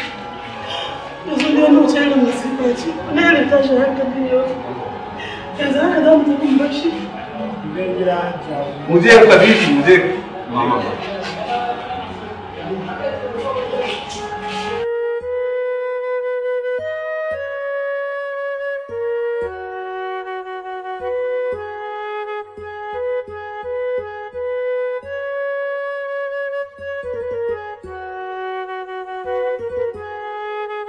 Da zuli wani al'amari mai gari ya waya. Ina amfanin irin wannan. Ka duba ka ga yadda yaron nan ya tsinci kansa a cikin wannan hali. Dama in dai mutum ya ƙi ji ai ba zai ƙi gani ba. An gaya masa yaron nan ya rufe idanu ya ce ya ji ya gani. Ina amfanin ka rayu kana tare da mahaifanka ba za su gaya maka yadda ba. Kudi za ki yaji. Yanzu baka ji yadda numfashi na yake ɗauke yake wani sama gaba ɗaya ba na jin daɗi. Saboda haka ni yanzu daga nan gida zan wuce. Kana ji ko Jazuli kai sai ka je ka samu ɗan uwanku. Yayan ku ka je ka gaya masa cewa shine zai zo wannan wajen. Ali wannan aikin ai ba aiki na bane. Insha Allah. Kuma ku tabbatar idan kun zo kun gama sai ta wannan al'amarin ya je ya kai ni asibiti. Gaba ɗaya ba na jin daɗi. Allah ya shirya. Amin.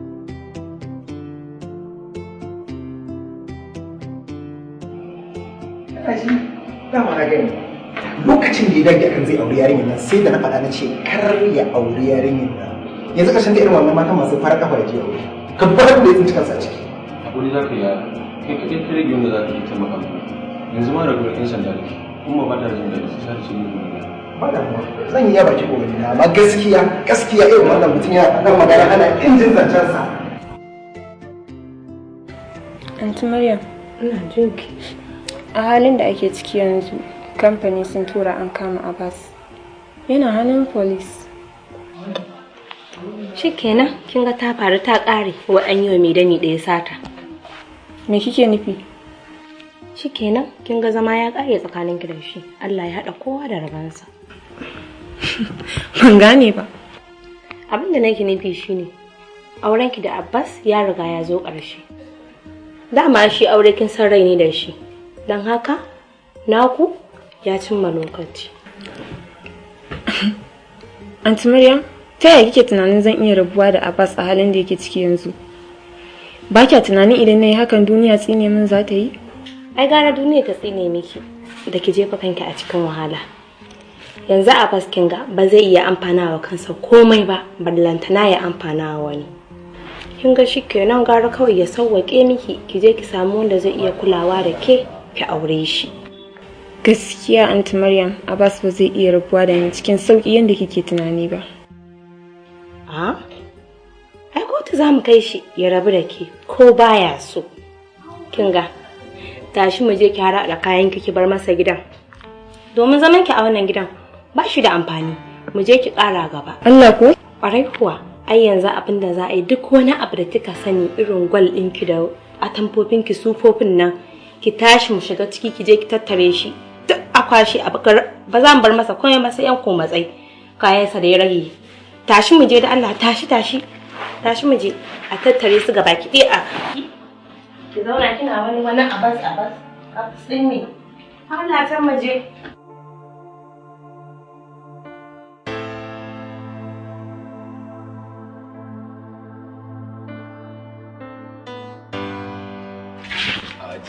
Ya kuma za a yi ajiya ya kuma muka ji da mai gida an gode Allah. Wato ajiya dama tun ɗazu nake ta son ɗan shiga cikin ɗan same ki kin ga yau kimanin wata biyu kenan ajiya ga shi za a shiga na uku kuma albashin na yanzu biyu wannan ba kuma kin ga da iyalai a gida shi isa na ce ba ne miki magana Ni da ka samu? Dalla ta malam ka gada fata. Da zaka ci ta baka wani kudin aiki ta dauke ka aikin?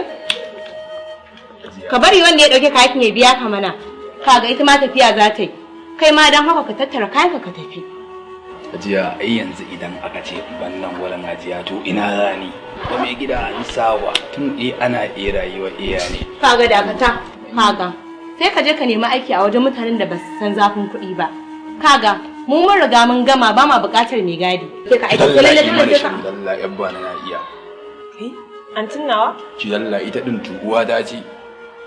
Ki dama ni ba kaunar ki nake ba wace ke da ake wani zo ki ce wani mene wannan. Kin ga dalla ma ware. Aka ce ki ware.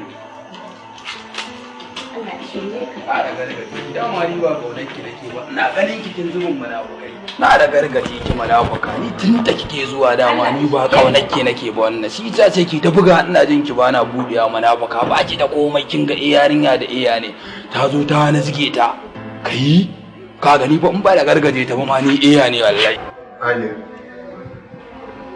Yanzu ina tsara a wannan wurin tsawon kwana biyu amma ba ki zo kin duba ni ba sai yanzu. Kai hakuri Abbas. Gani nayi ko da na zo bani da wani abin da zan iya taimaka maka da shi.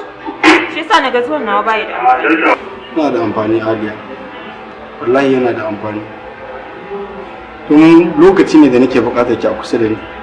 Lokaci mara daɗi. Kamar yadda muka zauna a lokaci mai daɗi tare da ni da ke. Kinga. Ni fa kyamar gurin nan nake, don haka ki gaya masa abin da ya kawo mun bar wajen nan. Kai hakuri. Don a daidai wannan lokacin ba zan iya rayuwa da kai ba. Don Allah ka taimaka kawai ka sauƙe min in yi tafiya na. Aliya, ba sai kin bayyana hakuri ba. Kamar yadda kika amince da ni farkon haɗuwarmu da ke. Kika yadda za ki zauna da ni da daɗi da ba daɗi. A yanzu ma ba zan matsa miki ba.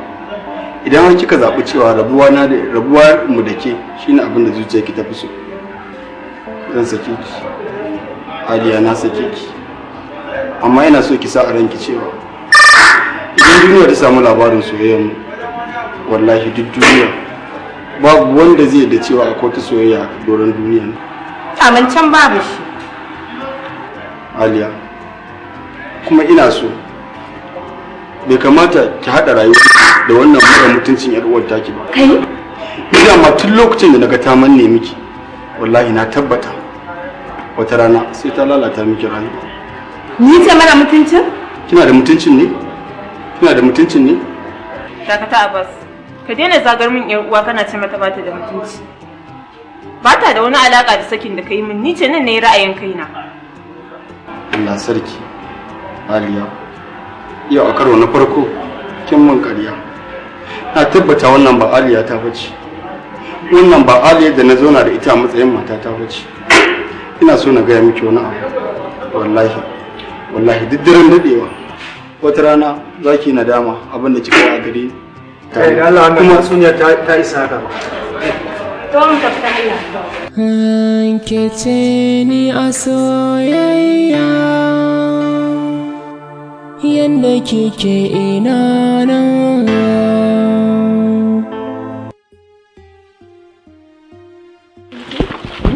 Gani nake kamar ba ran ƙara samun wani namiji ya so ni ka kanta kuma da Abbas yake yi ba. Ke da Allah ka. So kuma. Ko yake wani so yanzu? Ai yanzu kawai mata tafi karfin komai in gaya miki ya zama na kina da kuɗinki a hannunki Hajiya to shine zaki ga namiji yana binki amma ba wani magana so ba. Ko yake wani so yanzu? Ni dai Allah ya saka wata rana in yi nadama don Abbas haka ya faɗa. Nadama? A in dai zaki bi kan turba abin da na ɗora ki na tabbata ba za ki taɓa yin nadama ko da na sani ba. In dai ina tare da ke in dai na baki shawara kin karba to ba za ki taɓa yin nadama ko da na sani ba. Ke dai kawai ki bi abin da na ɗora ki akai shi ne magana. Wannan matsalar da yake fuskanta na riga na yi kokari na ga wanda ya kamata a ce za a gani kuma Allah ya da ina ganin matsalar ta wuce domin kamfanin sun yadda cewa sai ci gaba da yin aiki su rika biyan ya dinga biyan sa akai har ya gama biyan abin da suke bin shi. Alhamdulillah mun gode wa Allah. Ai barin ga mana bada sa'a bai wallahi yayi sa'a suna jin daɗin aikinsa sun ce gaskiya yana ƙwari wajen aiki abin da ya sake sannan kuma kaga su umma da yan uwa gaba ɗaya dole sai an gane cewa bai kamata a dinga ɗora mai nauyi da karfin sa ai ba ma sai an faɗa masa ba da kansa zai gyara mu ma kuma matsayin mu na yan uwansa dole za mu rage ba za mu dinga ɗora masa nauyin da ya fi karfin samun sa ba gaskiya Allah ya samu dace amin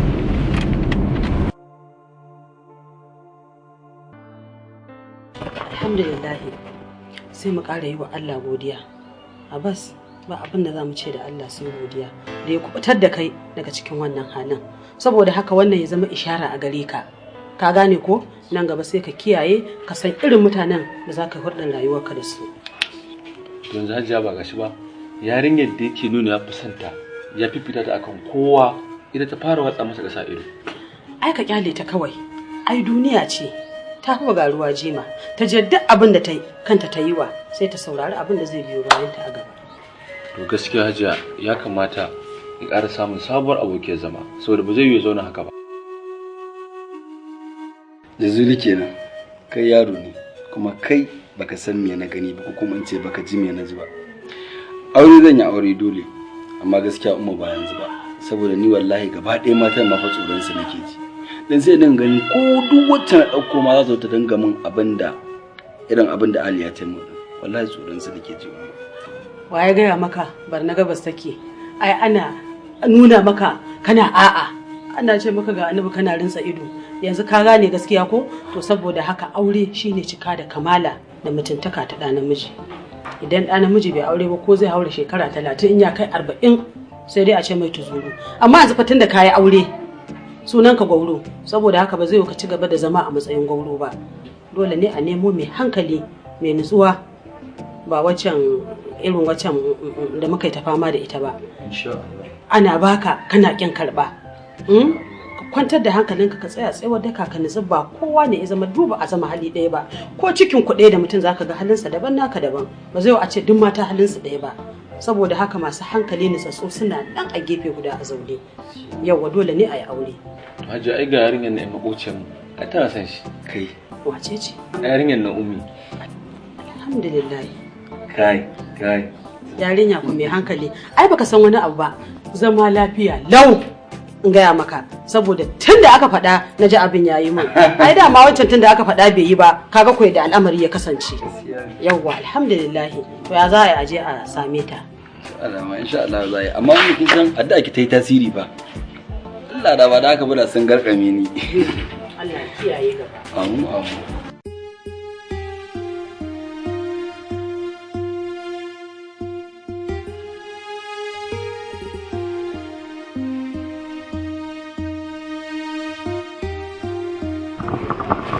Jana gungunin gida.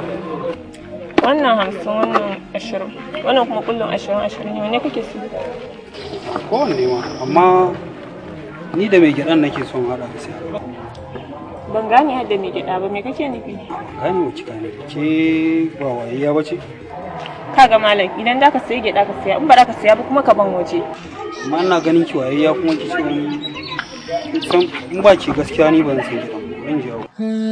Ke ce ni a soyayya yadda kike ina nan alkawarin ki shi na rike zo ki rike a soyayya.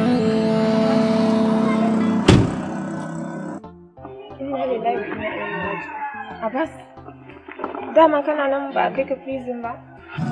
Ina nan Aliya ba kai ni prison ba kuma zancen da nake miki yanzu na koma aiki na a matsayina da nake a office ɗin.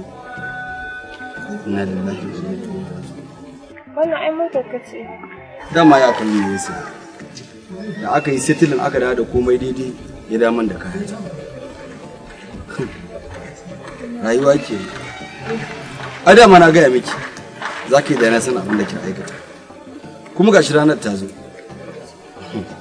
Aliya kenan ina filayen da kika saya ba tare da sana na sani ba, ina kudaden da kika iba kika boye ba tare da na san kin boye su ba, suna ina? Mutum Mariya ta cuce ni ta jefa ni cikin sabon rayuwar da ban saba ba. Filaye komai ya kare a bastin Allah ka taimaka ka yafe mu. Ƙarshe iyayena ma sai da ta raba ni da su. Abbas dan Allah ka hakuri ka yafe ni. Kinga. Ni wallahi ba abin da yake damu ni. Kuma ni ai taimako na kika yi. Saboda da baki min abin da kika min ba, da ba zan gane halin dan adam ba. Da baki min abin da kika min ba, da ba zan zauna da tunanina da hankalina na yi tunanin cewa dan adam zai iya canjawa ba. Kuma ba zan koyi darasin da na koyi a tattare da abin da kika aikata min. Tabbas na ta tausayin ki a halin da na ganki kina sai da gada a rana a titi. Aliya. Ke ce kike sai da gyada a rana a titi wala na tausayin ki amma abu ɗaya ne zai sa ba zan yi mai da ke gidana ba a matsayin matata. Wallahi na san iyayena da ɗan uwana ba za su taɓa yadda na mai da ke ba. Abin da nake so da ke dai kawai sai dai ki hakuri idan kika ga idan kina da buƙatar wani taimako a guri na ko yaushe ne ispiri zaki iya zuwa ban fito da kuɗi a nuna ba amma ga wannan ya dan sai wani abu. Allah ya kyauta.